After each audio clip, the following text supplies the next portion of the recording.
It's evening. It is well and truly evening. I was going to say good afternoon. So I am bringing you end of the day updates for our first full day, really our first day of General Conference here at in Charlotte. Yeah, my husband was throwing some shade, y'all, before I got on here, because I was having to set up, and I'm using my computer without having it plugged in. It's been plugged in all day at session, and I was asking him, I said, "Do you think it's enough?" He's like, "Well, I don't know how long you're going to talk, so yeah." But I'll try to keep it. I'll try to keep it brief. We did have some key highlights today. We opened with opening worship. And so the last update that I posted was before that. So I'll update you on our afternoon session. So opening worship scheduled for 2 o'clock.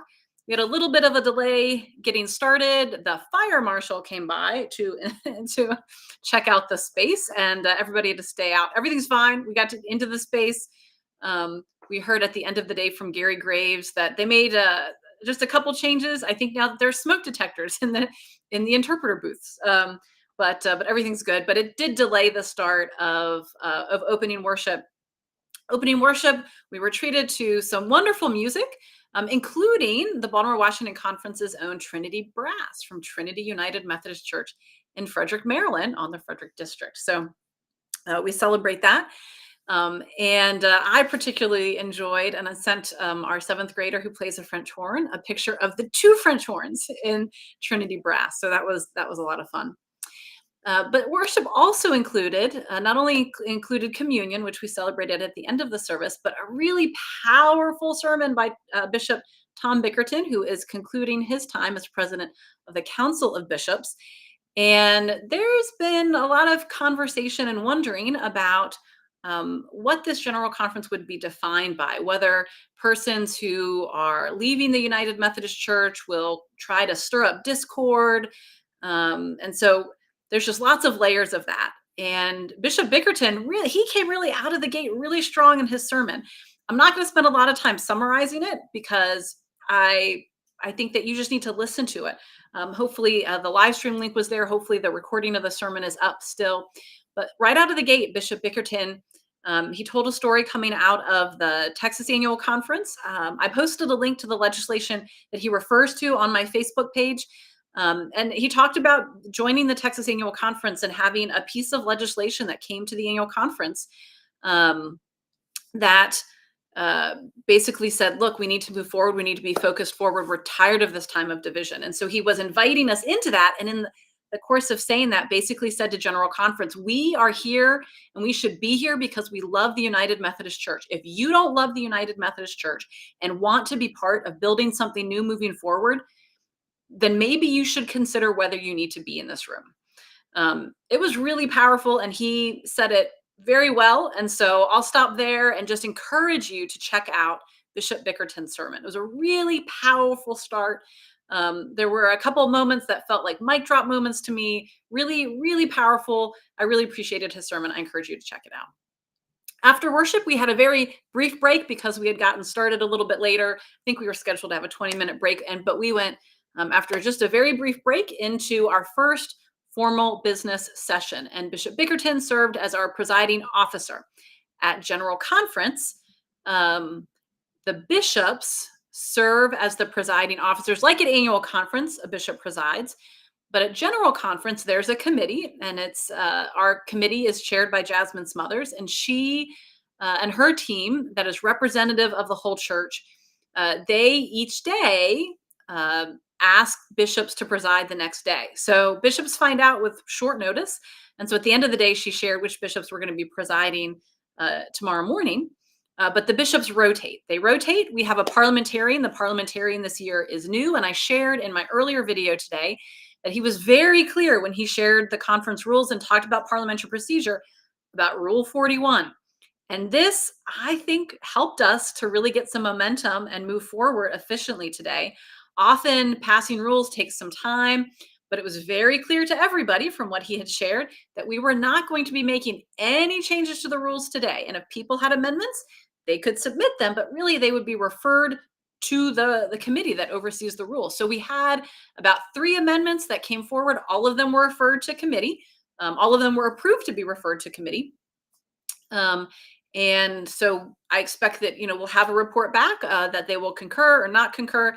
But that was essentially it. Somebody said, "Look, I think we should move the question." We hadn't had enough speeches yet to do that, which the parliamentarian helped the bishop, reminded the bishop. But then nobody else spoke, so we moved to a vote and we approved the rules. So those got put into place in the course of our business. We also approved those who had been nominated for administrative committees. The other interesting thing in the course of that work was a motion put forward by Reverend David Livingston that really did several things. The first is that it affirmed that, or it recognized that there are some concerns about the absence of some of our Central Conference delegates. In particular, there have been some challenges with African delegates getting seated. And as several statements from different persons in leadership, including a report we'd heard earlier in the day, pointed out, there are more than one reason for that. There's more than one reason. Some of it is out of our control, and some of it's because of our processes. After 2019, there had been concerns about people being seated on the floor who were not authorized to be seated. And so General Conference has gotten much stricter in how they verify those who are delegates. In the report we heard earlier today, we heard that some annual conferences, their election of delegates did not fulfill the requirements of our Book of Discipline and Constitution, and so their delegates weren't allowed to be seated. There were some delegates who were not able to get visas or passports, partly because the restrictions are the policies in many places are more restrictive and take more time than they ever have. And those are just some of the reasons. But David Livingston's motion asked that there would be a written report from the General Commission on the General Conference so that we could better understand what those issues were, to really be able to wrap our heads around that. In his motion, it also affirms, though, that even though there are issues, this is a valid General Conference. And we need to move forward, understand, what has happened, but that we can't continue to delay. Now, hopefully, if there were those who wanted to sow discord and say that there were deep issues and that should stop our work from going forward, that motion really put those to rest. It was widely supported. I think the percentage was something like in the 90 something percent. I don't have the numbers in front of me. But it was widely supported. It had speeches of support from Central Conference delegates. And so it also, I think, in his motion, he also said, we, especially in the United States, need to recognize that those areas that are underrepresented because their delegates aren't seated, or not as many delegates from the area are seated, we need to make sure we're listening to the voices and make sure we are trying to rebalance as we're listening, to take very seriously those voices that might otherwise be underrepresented. So the petition, my husband is reminding me, the David Livingston petition passed 669 to 40. And so that actually gives you an idea of the number of voting folks too. We were 700, a little above that throughout the afternoon session. So that motion passed.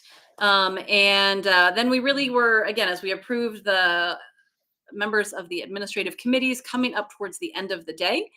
And there's an order of the day that we're supposed to be finished by 6:30 every day. We went a few minutes past, but I think managed to get through everything that was on the agenda. The agenda has been changed multiple times. I think in the different books that we have, I think I've seen 4 different agendas. But and part of the concern also was that the very most recent copy had only been handed out yet in English. And so they're trying to get more copies out. Several speakers certainly made reference to wanting to make sure that when we are voting on things, when we're trying to understand things, that they are printed in all of the official languages. And so the agenda for tomorrow was read because it's only been printed in English so far. But essentially, if you're following from home, opening worship will start at 8 a.m. and then we'll move into plenary at 8:30. And there are some scheduled things. The Episcopal address is scheduled for 45 minutes. And then we'll have our monitors. We have monitors from the General Commission on Religion and Race and the General Commission on the Status and Role of Women, who will be looking for gender and racial, ethnic, and representation across speakers and folks on the dais. We'll also have a report on the social principles revision. And then another session from 11 to 12:30 with young people's address, general book of discipline report, financial state of the church, and the pathway to our next expression is how it is listed. And then we are done with plenary tomorrow. And at 2:00, we move into, after lunch, we move into legislative committees. Now, the members of the legislative committees, if you're wondering who's serving on committees, those lists are available on the General Conference website. I'm serving on ordained ministry, and so I'm looking forward to serving with that team. And tomorrow, all that's happening in legislative committees is organizing, which is really just getting ourselves together, especially electing officers. And I think once officers are elected, that's the business that needs to get done. And so that's scheduled to start at 2 p.m. At 4:30, those officers have a mandatory training. It says dinner and training. So they're going to train through dinner. And they're going to be prepared for their work. And those officers include chair, vice chair, secretary, assistant secretaries, recorders, subcommittee chairs. Each committee also has parliamentarians. Those are already assigned. The persons who are parliamentarians are already assigned. And when the committees meet, they will first be started by, there's bishops who are assigned to convene each of those committees. So they'll start them, and then the committees will elect their officers. And so for those who are not officers in the legislative committee, our day will end no later than about 4:30. And for those who are, they'll go into training. And then that will leave us to Thursday, where we will have plenary, but we'll spend most of the day on Thursday in legislative committee. So those were the highlights. Again, I really encourage you to check out Bishop Bickerton's sermon. Very powerful. I think a very poignant start to our time together. And I hope that you have a wonderful evening, and we'll see you again tomorrow from Charlotte.